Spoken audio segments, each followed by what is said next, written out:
할렐루야. 10월 16일 금요일입니다. 예레미야 48장 마지막 부분 36절부터 47절까지 말씀을 먼저 읽겠습니다. 그러므로 나의 마음이 모압을 위하여 피리같이 소리내며 나의 마음이 길 헤레스 사람들을 위하여 피리같이 소리내나니 이는 그가 모은 재물이 없어졌음이라. 모든 사람이 대머리가 되었고 모든 사람이 수염을 밀었으며 손에 칼자국이 있고 허리에 굵은 배가 둘렸고 모압의 모든 지붕과 거리 각처에서 슬피 우는 소리가 들리니 내가 모압을 마음에 들지 않는 그릇같이 깨트렸음이라. 여호와의 말씀이니라. 어찌하여 모압이 파괴되었으며 어찌하여 그들이 애곡하는가. 모압이 부끄러워서 등을 돌렸도다. 그런즉 모압이 그 사방 모든 사람의 조롱거리와 공포의 대상이 되리로다. 이는 여호와의 말씀이니라. 보라, 그가 독수리같이 날아와서 모압 위에 그의 날개를 펴리라. 성읍들이 점령을 당하며 요새가 함락되는 날에 모압 용사의 마음이 산고를 당하는 여인 같을 것이라. 모압이 여호와를 거슬러 자만하였으므로 멸망하고 다시 나라를 이루지 못하리로다. 여호와의 말씀이니라. 모압 줌이나 두려움과 함정과 올무가 네게 닥치나니 두려움에서 도망하는 자는 함정에 떨어지겠고 함정에서 나오는 자는 올무에 걸리리니 이는 내가 모압이 벌받을 해가 임하게 할 것임이라. 여호와의 말씀이니라. 도망하는 자들이 기진하여 헤스본 그늘 아래에 서니 이는 불이 헤스본에서 나며 불길이 시온 가운데서 나서 모압의 설족과 떠드는 자들의 정수리를 사름이로다. 모압이여, 네게 화가 있도다. 그모스의 백성이 망하였도다. 네 아들들은 사로잡혀 갔고 네 딸들은 포로가 되었도다. 그러나 내가 마지막 날에 모압의 포로를 돌려보내리라. 여호와의 말씀이니라. 모압의 심판이 여기까지니라. 아멘.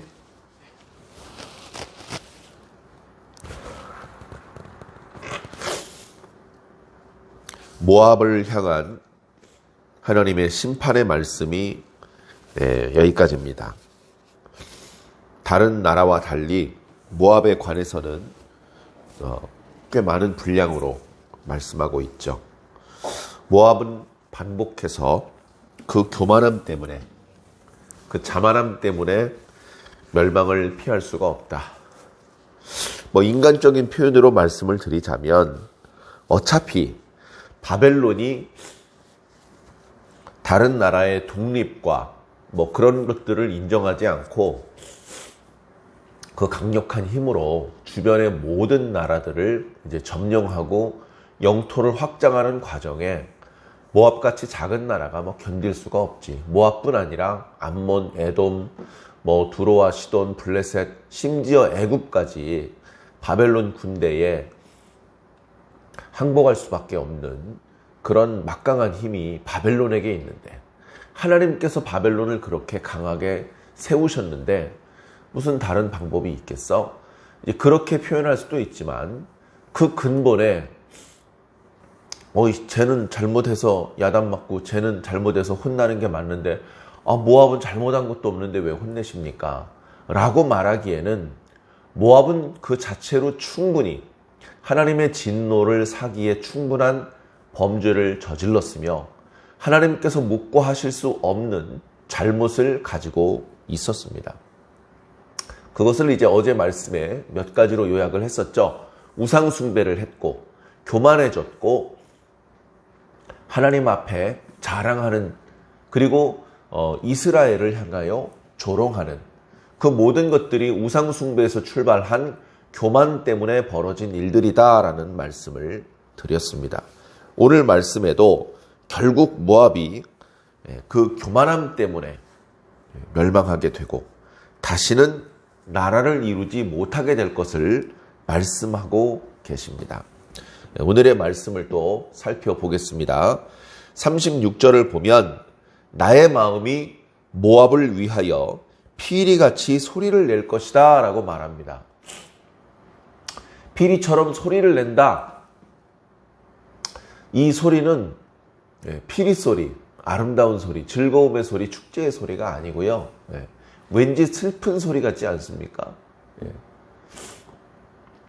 여인이 엉엉 울지 못하고 흐느껴 우는 것 같은 그런 피리 같은 소리를 낼 것이다. 그러니까 애굽의 멸망과 그 고통당하는 것을 보면서 안타까운 마음으로 슬피 울 것이다. 이런 표현이거든요. 지난 시간에도 유사한 표현이 있어서 설명을 드렸었는데요. 하나님께서 심판하시면서 하나님께서 애곡하신다. 이게 앞뒤가 안 맞는 말씀인데 결국은 이 표현은 모압의 멸망을 바라시는 진노하신 하나님의 감정을 역설적으로 표현하는 겁니다.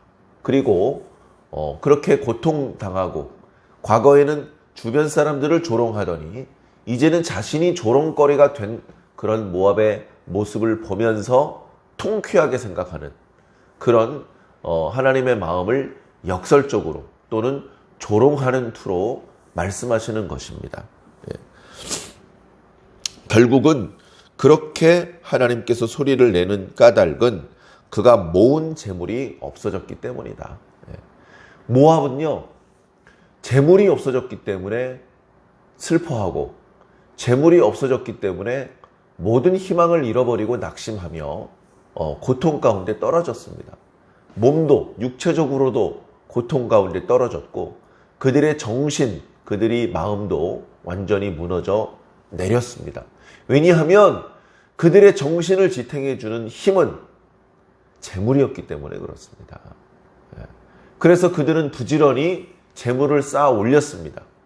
포도주 무역이 성공을 거두면서 그들은 번영을 누리기도 했습니다. 그런데 생각을 해보면 재물이 우리가 의지할 만한 것이 못 되지 않습니까? 재물은 우리가 믿을 만한 것, 의지할 만한 것이 못 됩니다. 재물은 아무 능력이 없습니다. 재물은 그 자체로 우리가 의존하고 우리가 섬길 수 있는 그런 상대가 될 수가 없습니다. 재물은 우리가 그 무엇인가를 하기 위한 도구고 그 일들이 수행되기 위해서 또 순환되기 위해서 고안하는 장치일 뿐이지 그것 자체가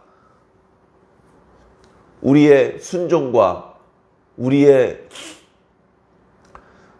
숭배를 받을 인격체가 될 수가 없다는 것입니다. 그런데 모압은 재물을 의지했습니다. 그런데 그 재물을 다 빼앗겨버리게 생긴 것이죠. 그래서 그들의 멘탈이 붕괴가 된 것입니다. 참 의지할 게 없어서 재물을 의지하고 그거 뺏겼다고 멘탈이 붕괴되다니 아이고 참 슬프다. 이렇게 말씀하시는 장면인 것입니다. 37절에 재물을 다 잃어버린 사람들이 4가지 행동을 합니다. 자기 머리를 대머리로 만듭니다. 자기 수염을 다 밀어버립니다. 자기 손에는 여기저기 칼자국이 있고 그리고 허리에 굵은 배를 둘렀습니다. 이스라엘 민족뿐 아니고 이 주변 나라 사람들은 머리카락을 자르지 않습니다. 그리고 심지어 수염도 자르지 않습니다. 과거 우리나라도 유교 문화를 이렇게 우리나라가 그 문화의 지배가 되고 있을 때 부모님의 은혜를 강조하는 과정에서 우리 몸에 난 모든 털럭을 자르지 않는다. 왜냐? 이거 부모님께서 주신 것이다. 이제 그런 이야기를 하던 때가 있었습니다. 신체 발부 수지 부모다. 내 몸에서 돋아나는 것은 다 부모님께서 주신 것이다. 함부로 자르고 버릴 수 없다. 그런 표현인데요. 그렇게 부모님을 사랑하고 존경하는 의미 이상으로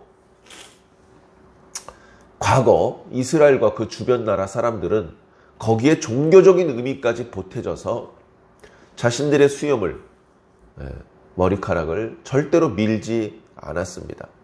그것을 명예라고 생각했고 그것이 없는 사람을 노예 또는 미개인 이렇게 생각하는 그런 풍습 가운데 있었습니다.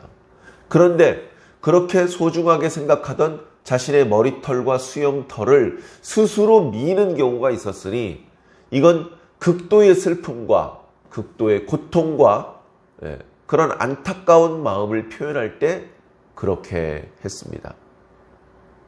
또는 자기가 섬기는 우상 종교, 그 우상을 숭배하는 과정에서 그런 행동을 했습니다. 이 수염은 나의 명예고 나의 생명과 마찬가지인데 내가 당신 그 우상을 섬기기 위해서 나의 충심을 보여주기 위해 수염을 밉니다.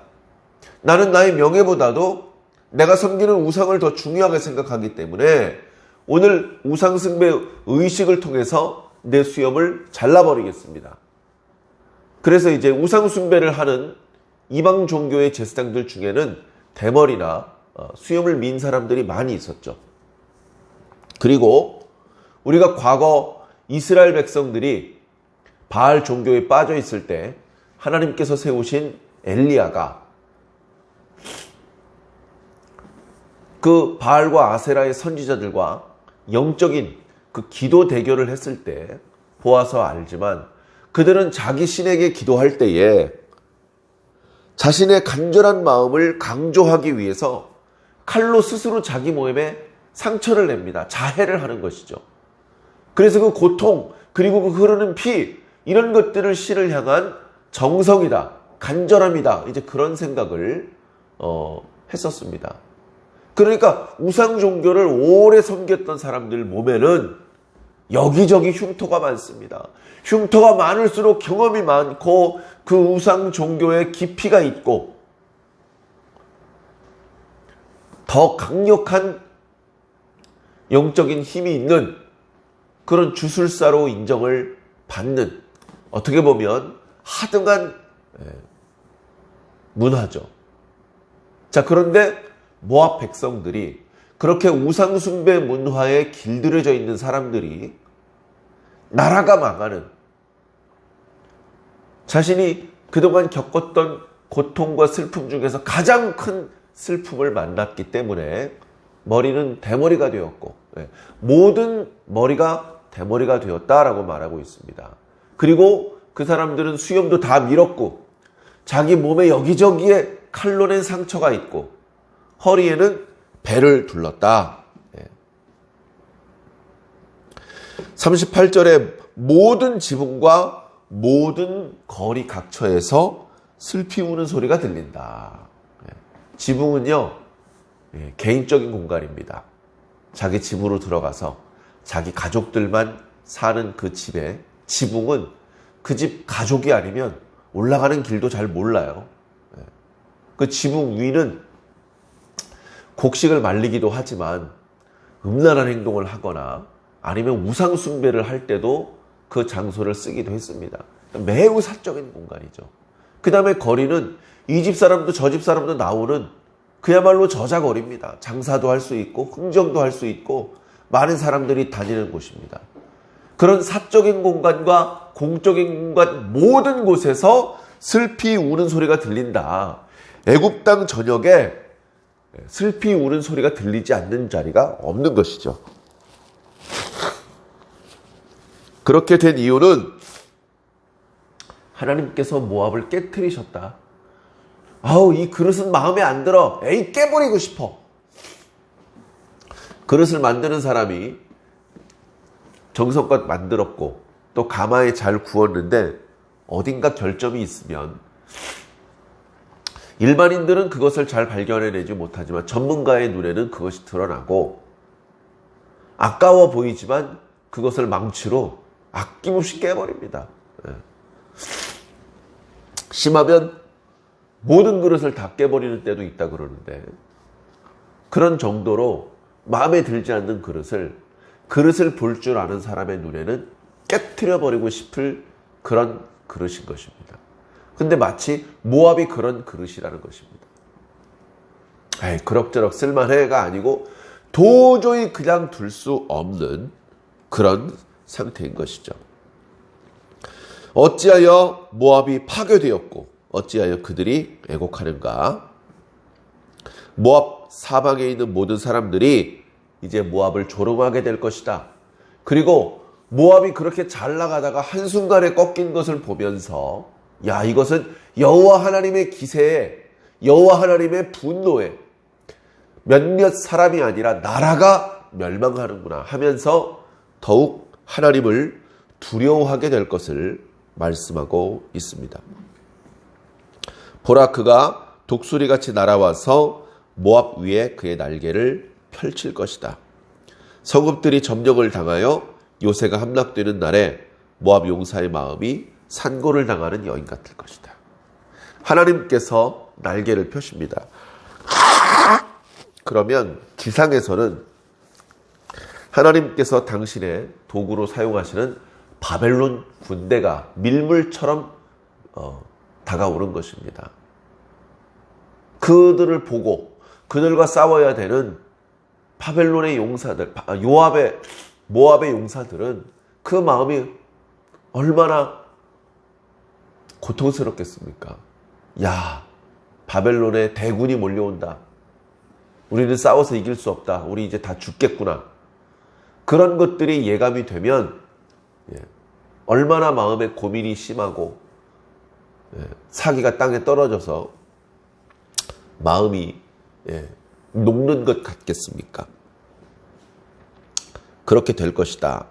그렇게 된 모든 것은 42절에 모압이 여호와를 거슬러 자만하였기 때문이다. 하나님께서 모압으로 하여금 다시는 나라를 이루지 못하게 할 것이다 라고 말씀하고 있습니다. 나라를 이룰 수가 없게. 자, 이어지는 말씀을 보겠습니다. 모압 주민에게 두려움과 함정과 올무가 닥칠 것입니다. 두려움에서 도망치는 자는 함정에 떨어지겠고 길을 쓰고 그 함정에서 기어 올라온 자는 올무에 걸릴 것입니다. 다시 말해서 한 사람도 하나님의 재앙을 피할 수 없을 것이다 라고 말하는 겁니다. 도망하여 기진한 자들이 헤스본 그늘가에서 쉴 곳을 찾습니다. 45절에 보니까 헤스본은 모압 북쪽입니다. 그러니까 모압 땅 밖으로 어떻게 해서든지 빠져나가려고 하는 것이죠. 그런데 거기서도 쉴 수가 없는데 거기서도 불이 올라와서 그 성읍과 또 피하는 모압 백성들에게 임하여 다 살라버릴 것이기 때문이다. 46절 모압이여 네게 화가 있도다. 그모스의 백성이 망하였도다. 전에 말씀드린 대로 그모스는 모압 사람들이 숭배하는 대표적인 우상이죠. 그래서 모압 사람들을 가리켜 그모스의 백성이다 이렇게 표현하고 있습니다. 그들은 온통 우상 숭배 문화에 쩔어 있었고 그 영향으로 돌이킬 수 없는 교만의 범죄에 빠져버렸던 것 같습니다. 그 결과는 모압의 모든 아들들이 포로가 되고 모압의 모든 딸들이 포로가 되는 겁니다. 그 아들하고 딸 아니면 누가 남습니까? 남는 게 없죠. 모든 사람이 포로가 될 수밖에 없다. 자, 47절에는요. 그러나 뭔가 반전을 말씀하고 있는데요. 내용은 그렇게 포로로 끌려갔던 사람들을 하나님께서 돌아오게 할 것이다. 돌려보내리라. 이렇게 말씀하고 있습니다. 이제 유다도 흩어졌다가 돌아올 것을 말씀하셨는데 유다뿐 아니고요. 모압도 일부 돌아올 것이고 암몬도 돌아올 것이고 애굽도 다시 회복될 것이고 엘람 사람들도 돌아올 것이다. 그래서 지금 예레미야 말씀 뒷부분에 이렇게 이방 열국 13개 나라에 대한 하나님의 심판의 메시지를 전하면서 그 심판의 메시지 끝부분에 부분적으로 회복을 말씀하시는 나라들이 몇 있습니다. 이제 그 중에 하나가 모압인데요. 그러나 앞에 42절 말씀에 있었던 것처럼 일부 포로로 갔다 돌아오는 일이 있더라도 예전처럼 나라를 이룰 수는 없게 될 것을 말씀하셨습니다. 실제로 예수님 당시 때 뭐 그 주변에 모압이라는 과거 모압 사람들이 살았던 땅은 있지만 여전히 지금도 모압의 왕이 있고 모압 백성이 있고 모압 종교, 모압 문화, 모압 화폐 그런 것들은 이제 없죠. 오늘날도 이쪽은 과거에 백제가 살던 땅이야. 이 땅은 과거에 신라가 살던 땅이고 저 도시는 도읍이었대. 그렇게 사람들이 말하면서 과거의 흔적들을 찾아서 유물을 보관하며 전시하기도 하고 관광상품을 개발하기도는 하지만 지금도 신라의 왕이 있고 지금도 백제의 왕이 세운 관리들이 다스리고 있고 그런 건 아니죠. 다시는 나라를 이루지 못하게 됩니다. 그러나 유다는 얘기가 다르죠. 유다는 하나님의 한 뜻을 이루기 위해서 중간에 왕국의 형태를 갖추기도 했고 로마의 속국으로 전락한 이후에도 결국은 정치적인 지도자는 낼 수 없었지만 종교적인 지도자들을 세워서 나름대로 자치를 할 수 있게 그렇게 만들어 놓으셨고 그 틀 속에 메시아가 오시게 되었던 것입니다. 오늘은 3일간에 걸쳐서 모압을 향한 하나님의 심판의 말씀에 대해서 들었습니다. 모압은 철저히 하나님의 진노 아래 멸망을 당하게 될 것이고 모압 백성들은 심판을 면할 수가 없을 것입니다. 그들이 심판을 당할 수밖에 없었던 그 근거는 주변 나라 사람들을 긍휼히 여기지 않고 조롱했다는 것이고 그들이 그렇게 주변 나라를 조롱하고 하나님 앞에 스스로 자랑했던 것은 뼛속까지 교만이 자리 잡고 있었기 때문이다. 그들이 그렇게 뼛속 깊은 곳까지 교만이라고 하는 중한 병에 들린 원인은 우상숭배에 있었다. 그렇다면 이 말씀을 읽고 있는 오늘날 우리 성도들은 무엇을 생각해야겠습니까? 전에도 말씀드렸던 것처럼 21세기라고 해서 우상숭배 문화가 없는 것이 아닙니다. 가장 흔한 우상이 돈 우상이라고 말씀드렸죠. 쾌락 우상. 말세에 이런 때가 올 것이다. 사람들이 자기를 사랑하고 돈을 사랑하고 쾌락 사랑하기를 하나님을 사랑하는 것보다 더할 것이다 라고 말씀하셨습니다. 바로 그게 우상입니다. 그 우상 문화를 경계하지 않고 조심하지 않으면 자기도 모르게 뼛속 깊은 데까지 교만이 침투에 들어가서 중병을 일으킬 것입니다. 그러고 나면 우리가 하는 모든 말과 행동은 하나님의 눈에 거스리고 하나님의 마음을 근심시키며 하나님의 진노를 자초하는 언행이 될 수밖에 없습니다. 정신을 차리고 깨어서 우리에게 틈탈 수 있는 다양한 형태의 우상을 경계하고 우리는 자기를 사랑하고 돈을 사랑하고 쾌락을 사랑하는 것이 아니라 하나님을 사랑하고 이웃을 사랑하는 예수 그리스도의 제자다운 제자로 살아야 될 줄로 믿습니다. 이제 오늘은 금요일입니다. 일상 가운데 우리가 해오던 일들을 잘 마무리하고 또 주일을 준비해야 됩니다. 주일을 준비해야죠. 기도로 준비해야 되고 우리가 할 수 있는 각자의 은사와 각자의 직임을 따라서 주의 종과 교회와 예배 하나님을 섬겨야 됩니다. 그렇게 오늘 하루도 바쁘지만 알차게 하루를 보내시고 돌아오는 주일을 통해서 큰 은혜 받기를 사모하며 기도하고 준비하시기를 주님 이름으로 부탁을 드립니다. 기도하겠습니다. 사랑의 하나님, 한때 잘 나가던 모압이 철저히 망가지고 철저히 깨뜨려지고 모든 국민들이 모든 장소에서 통곡할 수밖에 없는 이런 비참한 하나님의 심판을 경험하게 된다고 하는 하나님의 심판의 말씀을 우리가 함께 읽고 묵상했습니다.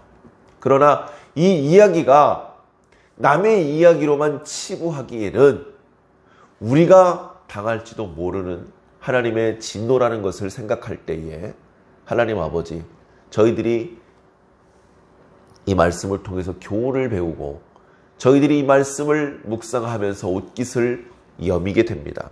하나님, 형태를 달리해서 명칭을 달리해서 여전히 현대 시대에도 우상 숭배가 만연하고 있습니다. 그 우상 숭배로는 우리가 진정으로 행복해질 수 없으며 하나님의 진노를 피할 수 없다는 것을 기억하게 하여 주시옵소서.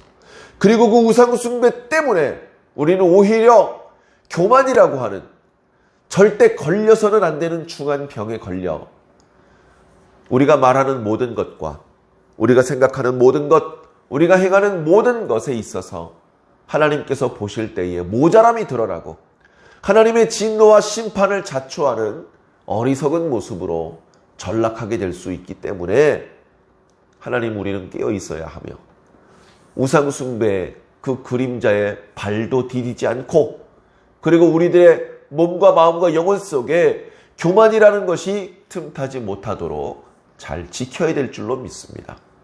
하나님, 한 주간의 일상을 잘 마무리할 수 있도록 도와주시고 주일을 성심껏 준비할 수 있도록 도와주셔서 하나님 앞에 늘 온전한 주의 백성으로 서게 하여 주시며 더 온전한 주의 백성으로 성장하고 성숙할 수 있도록 인도하여 주시옵소서.